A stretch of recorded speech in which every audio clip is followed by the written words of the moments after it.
This meeting is being recorded. Hi, ladies. Welcome to another Self-Love Conversations. This is a conversation that we've been waiting on for a very long time, and we finally got her here.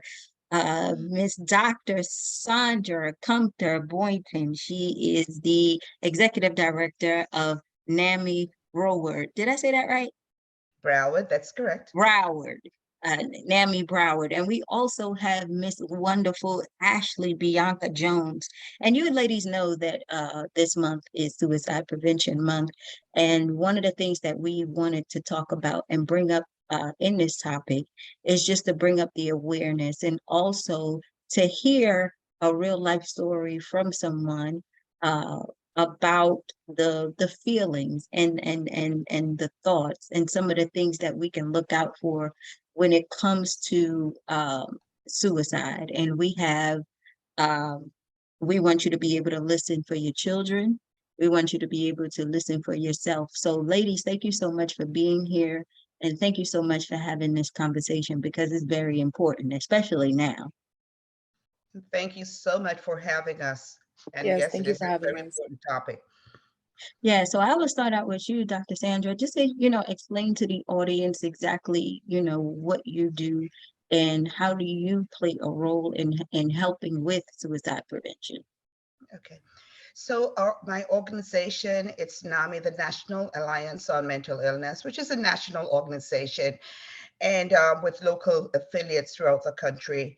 Our affiliate in Broward County work directly with individuals who are living with mental illness, have some substance use issues, and our focus, we focus on three pillars.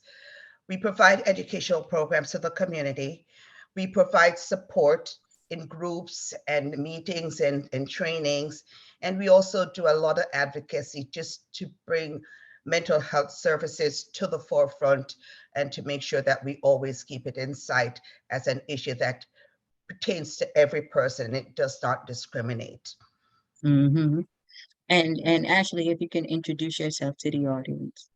Absolutely. So, my name is Ashley Bianca Jones. I am a mental health advocate, and what that looks like is a plethora of community work, including working alongside NAMI. Through NAMI, I've been able to do some great work, including going out to the schools and speaking to the students, the parents. I've been able to teach courses such as mental health first aid. I'm a certified instructor for that. Participate in the walks also on my own. I do other advocacy work in the community, like host events where we can normalize the conversation on mental health awareness. Do a lot of speaking, just a lot in the community, just anything to make a difference. So that's just where my heart is. And I love what you said, normalizing the conversation, about mental illness and specifically about suicide, which is what I want to talk about Yes. now. Ladies, when we look at it, especially with the pandemic and everything, I mean, all we heard about was people who were committing suicide. It was from the celebrity that you wouldn't Yeah. even think would do that to that mom who had to find out that, her son or daughter had committed suicide to that mom or dad who just couldn't take it anymore. When you guys are out there in the field and working and treating, what are some of the things that the people talk about as to the feelings that they have? Because it's hard to understand when you're on a side where you don't have those thoughts, right? It's very hard. In the mind of a person who is trying to be a good friend, who is trying to be there, we're thinking you need more love, you need more support. You need to be around these people a little bit more just to make them feel safe. Is that the feeling that is going on, or is it something else? Is it something that a person can help another person with? Of course, yes. Suicide or people who die by suicide never generally set out to die by suicide. It is not something that they wake up in the morning and say, today I'm going to take my life. It's Mm-hmm. something that has been in their thoughts and usually stem from whether it's a mental health issue like depression over time, issues that they have encountered in the past that is just now manifesting and it's grown so big and out of their control, or situations that they sometimes feel they're just hopeless and they're helpless and there's no other recourse but to go Mhm. away. And so we see that the members of our organization and those who may have attempted suicide, or even family members who have those individuals who have died by suicide, will tell you that they never saw it coming. But Yeah. if we step back for a moment and we look at some of the signs that comes with dying by suicide, you will see people, their symptoms, their signs that you can recognize. A person who is telling you repeatedly, I am not worth it, I'm worthless, I'm useless, Mm, you all can do better without me, I don't belong here, uh, I have nothing to contribute, I don't need anything, I want to be by myself. These are just symptoms or signs that we hear from individuals who are feeling that their life is over and they don't need to be around anymore. And mm, then it will come to that point where they are so frustrated, they're so overwhelmed, they're so feeling helpless. And that's the only form of recourse they have. And this is when this happens. Unfortunately, we don't pay enough attention as a community and as mm, people to really hear what people are saying. And we don't pay enough attention to understand that, listen, our people are asking for help. They're mhm. really asking for help. And I'm gonna let you speak right quick, Ashley. But Dr. Sandra, in my experience, my sister's husband, who we were very close to, when I would come home from college, I would come and stay with them, and we would just have a good time. Uh, I was home from college one time, and this particular day, Dr. Sandra, I said, "Can you drop me off at my friend's house?" I'm originally from New York, and my friend lived all the way in Brooklyn. And he said, "Yeah, I had cooked for me and my friend, and we went and we hung out." Something in me the whole day, because of the ride we had, said, "Call out to come and pick you up."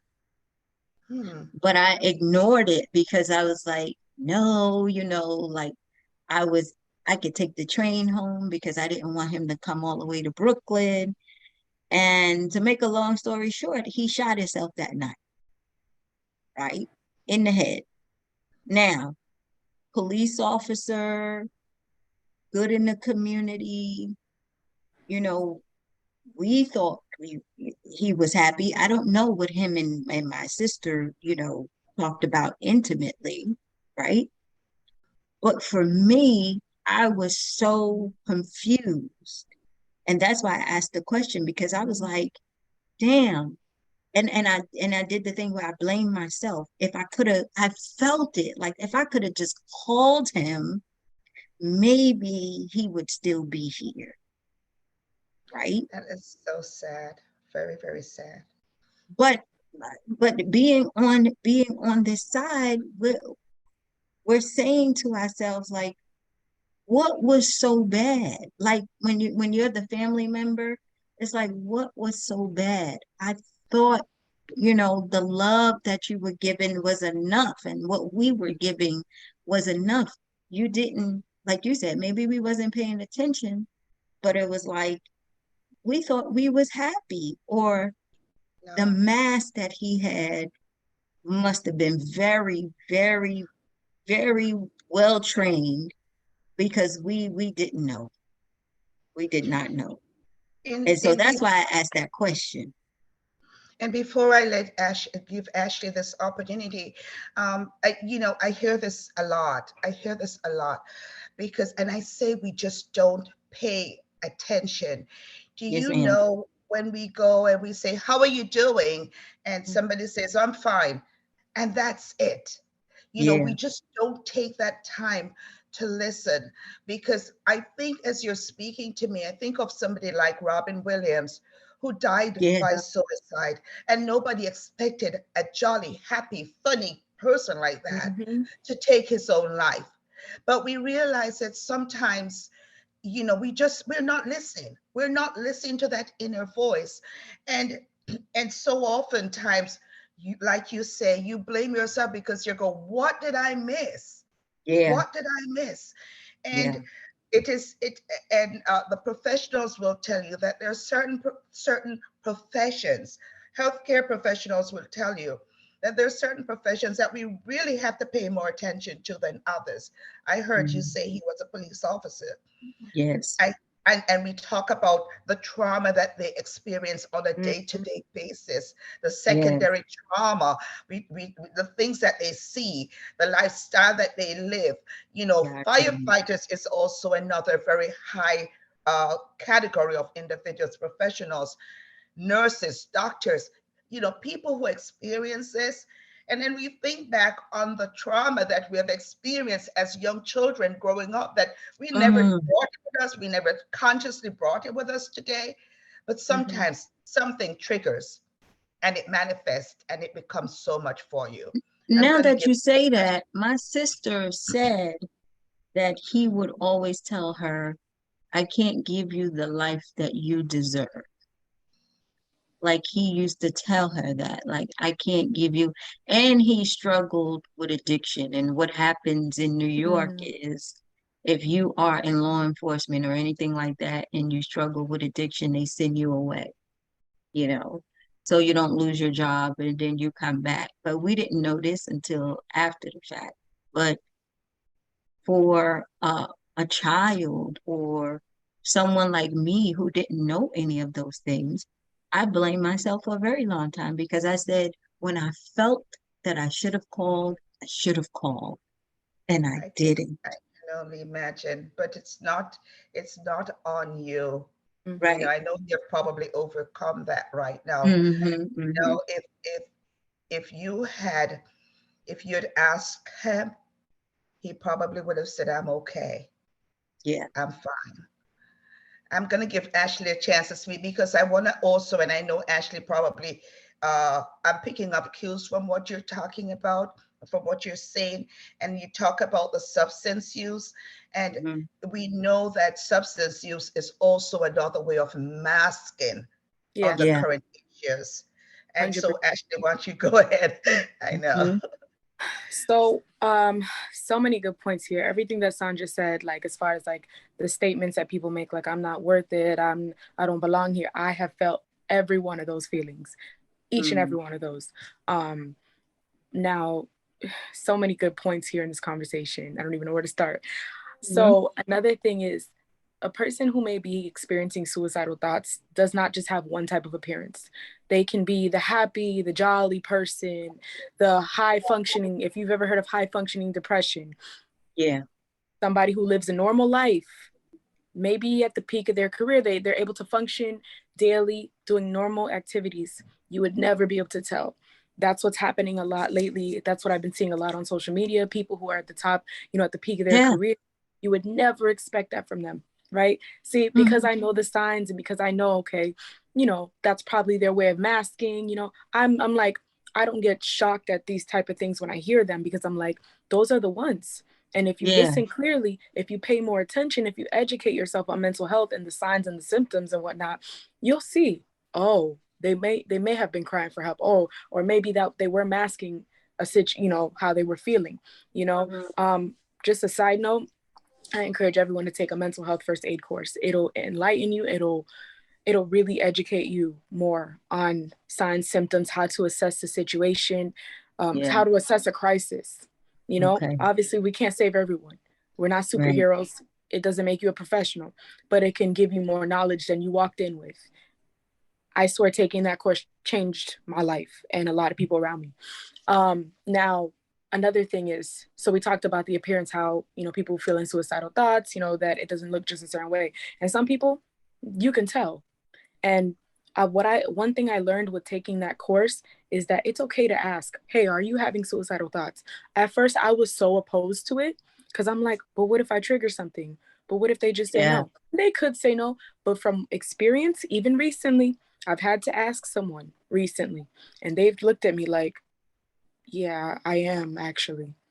You would be surprised. I thought it would I was just so scared to ask that question. But now I look at them, are you having suicidal thoughts? Yeah. And I'll just like ask, and that'll spark a conversation. And Because that's it's fine. so taboo. It's like Yeah, you don't you want gotta to, ask.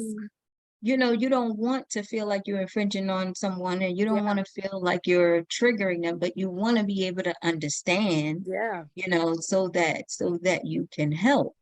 absolutely. So Now in children, so you mentioned children, like, yeah. um, I will tell you my earliest attempt was in sixth grade. Um, I am 30 years old. So my Mhm. earliest attempt was in sixth grade, and I will tell you why. I was bullied as a kid. So I experienced a lot of trauma. So some reasons why people may want to complete suicide, and the proper term to use, by the way, just for anybody watching, just to know, is completed suicide, die by suicide, never commit, because when you say commit suicide, it's almost as if you're criminalizing the person that, yeah. So that's another thing I've learned. It's very, very important. Very, very good fact to know, just for anybody. But yes, trauma plays a big part in why it's not always about us, like why the person may have these suicidal thoughts or want to complete suicide. It's not always about us. It's mainly about, maybe it's a pain that's unbearable. You think, like, even when I was feeling these, because I felt these feelings in adulthood. I've had an attempt in adulthood too. Um, and you think we want to leave our loved ones? Like, we don't want to do that. I remember, and I will be transparent with you guys. One of my attempts that I had, I'm not saying I had a bunch, but one of them that I had, I spent time looking at photos, texting people just like, hey, I love you. Thank you for everything. Just like, really, because if I were to go, I would, like, I am thinking of you guys. I am thinking of my family. So it's not that we don't want to think, we're not thinking of you guys, or we want to be selfish. It's not about you guys, it's really about what the individual is facing. Ooh, You I'm guys in sorry. Florida? yeah, We're having all kinds of alert. I'm so sorry. Yeah, they're like you guys in Florida. oh, Yes. yeah. Um, so yeah, it's not just about what the individual, excuse me, sorry. It's not about what the individual is, what was I saying? I'm so sorry. um, Yeah. Oh, Long story short, yes. So it's not always about the other person. It's just a pain that's unbearable sometimes, that you just can't yeah. explain. That's just beyond us. That's all I have to say about that. Okay. And I want to piggyback a little bit on what Ashley just said. One is, first of all, we encourage people to ask, be as direct and as open Mm-hmm. as your heart can be, and Yes. ask, do you feel like hurting yourself? Do you feel like killing yourself? We have to be as open, because the subtle cues sometimes don't work with everybody, especially if you're in a state of mind. So you want to Mm, be as open as you can. It will not trigger a person. It will Right. not entice a person to take their life any Yes. True. more than not asking. So we Yeah. want okay. to be as open as we possibly can. We also want to make that other people know that, listen, I am here for you. I am not going anywhere. If this is something that you're having a hard time with, I am here for you. Because sometimes people just want to talk. As you just said it, writing and saying goodbye, it's like, I'm apologizing to you because I am thinking of taking my own life. And Mm-hmm. I don't really want to do this to hurt you. I simply feel that that is my only way out. Yeah. So opening the conversation and being as transparent as you possibly can and asking those hard questions, it is so important. It does Yeah. not trigger a person's effort. It simply allow them to see that you are caring, you're there, you're seen, you want to be involved. And that's the time when we can just take that opportunity to make a change in a person's decision. Mm-hmm. So, and there's so many reasons why a person will attempt to take their own life. Mm-hmm. There's so many reasons. We can never all know all those reasons. But what we do know is that that person needs to be heard at that particular time. A hundred And you Yeah. percent. never know the right time. So it's always important to keep asking those questions. So Yeah. so when we encounter that, right? And a person is showing the signs and maybe doing the text or we are paying attention, is there anything that we can do, the person on the other side? Or do we take them somewhere? Or do we get them connected with with someone? How do we mitigate the situation so that we can help them? Oh, no, that's There- fine. I get it. There's those are some great questions right there Very, because, very, like I said, first of all, if a person confide in you, or admit to you that, listen, I'm in a bad place, I don't want to be here, I just don't want to be here. It is your responsibility, you as an individual, to be by that person. You're now the support for that person.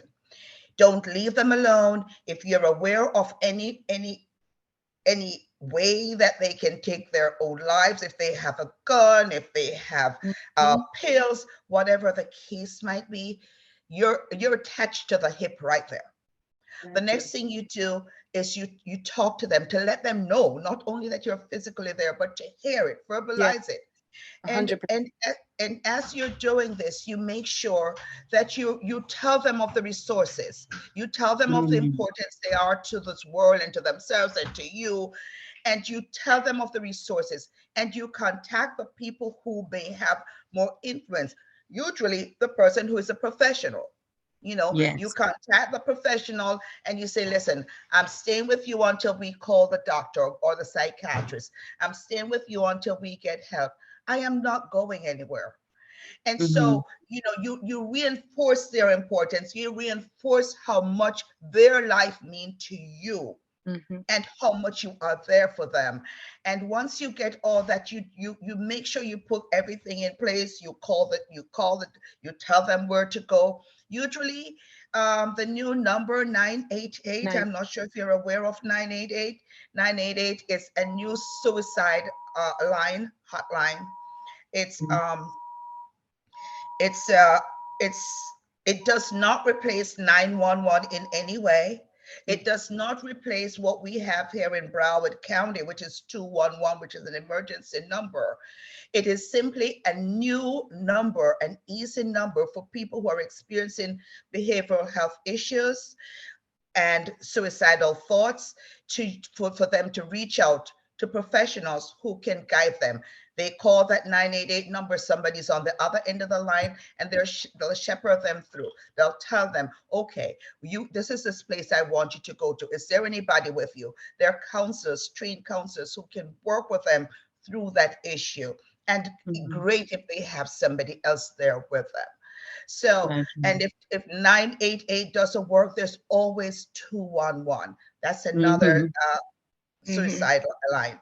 Um, and of course, there's always 911. And Yes. I tell people who are afraid of calling 911 because they have had negative encounter with law enforcement, I say in every state, there is a crisis intervention trained officer or offices or departments that train their officers about mental health, because Wow. we're Okay. now starting to take mental health serious. We're Yes, now, ma'am. if there's a positive from COVID, is the fact that mental health has escalated. It has dominated the lives of many people, A not only lot. adults, but children.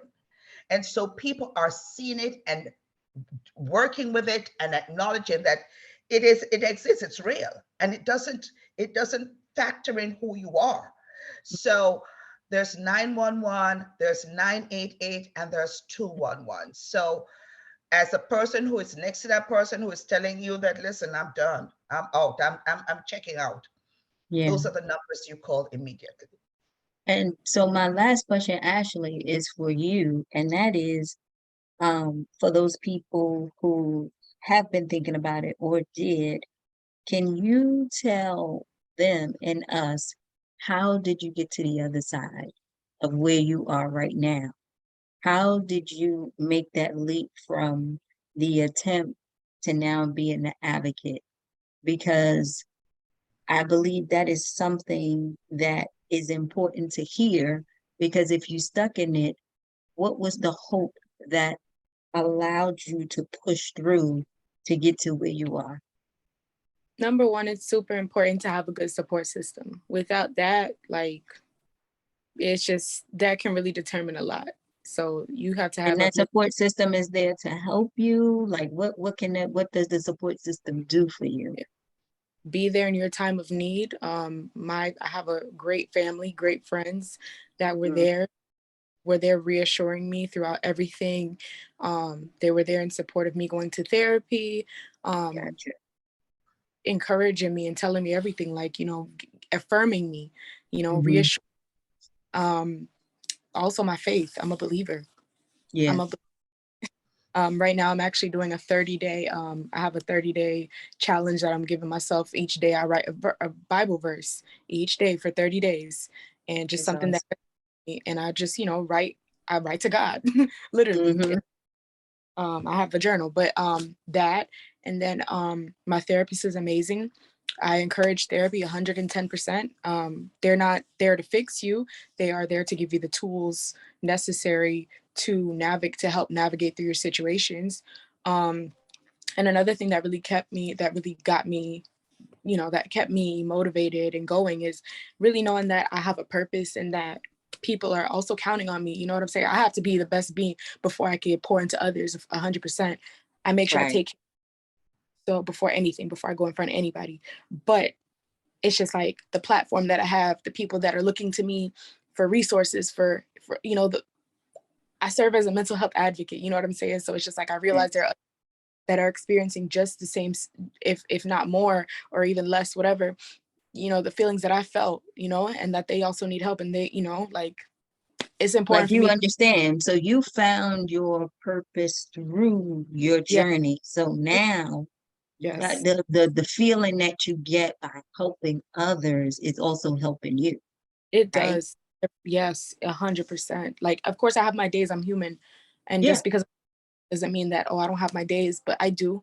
And I will be transparent with you, but I will say that is something that really keeps me going. Yeah. Absolutely. Ladies, thank you so much for this conversation. I want to have another one where we have a couple of the moms on. We get emails here and there from a lot of moms and also from a lot of young adults who have these thoughts. If you go to our website, imlovingme.net, we have like a little strip at the top that says you want to get something off of your chest. And that's just a number that they call, and that phone rings, I love that. especially late at night. Um, because we hear that young girl who might been in a situation and the boyfriend broke up with her, and you might think it's simple, but it is detrimental to her, right? We had, a mom who didn't know what to do with their kid. The kid was having an episode right then and there, and she wanted to be able to talk and not, really react in the way in which she made the situation worse, right? So, we definitely have to continue this conversation because the people, we need to be more informed and we need to know how to help, because I think that's the biggest thing that's missing. Like, since we don't know how to listen, we don't know how to look for the symptoms, they can be right in front of our face. And we have no clue what's going on. And it's like what you said, Dr. Sandra, when you ask, are you okay? Yeah, I'm fine. You go on throughout the day, right? Hmm. But just saying, how are you, can actually save a life. And we need to know how to actually do that. So I would love to have you ladies back to kind of educate us a little bit more about that so Of course, that we can actually help, these women and the young girls that we speak to, if you guys are open to it. of course, I We're, definitely. we're very open. Thank you. And just before one last thing, I just want to say that I started out by saying NAMI, the National Alliance on Mental Illness, have these affiliates throughout the country, every state, every county. And if you need a wealth of information, please go to our website. You can go to nami.org or NAMI Mhm. Broward, NAMI Broward, that .org. It's not NAMI Mhm. Broward County, NAMI Broward.org. and just check in, just educate yourself on all the topics where mental health, substance use, and suicide is concerned, because that's the way to start, really, just to Yes. educate ourselves. And can we follow you guys on social media? You got any social Oh, media please do. handles? NamiBroward.org. Okay, Please do. Miss Ashley? My social media is at Ashley Bianca Jones. Okay. Well, ladies, thank you so much again for doing this. This was an amazing conversation, and I'll definitely see you guys soon, okay? Yes, Thank thank you you. so much. Thanks for All having right. us. Have a good Thank night you. and be safe out there. Yes, Yes. you too. Thank you. Thanks. Bye. Bye. Bye.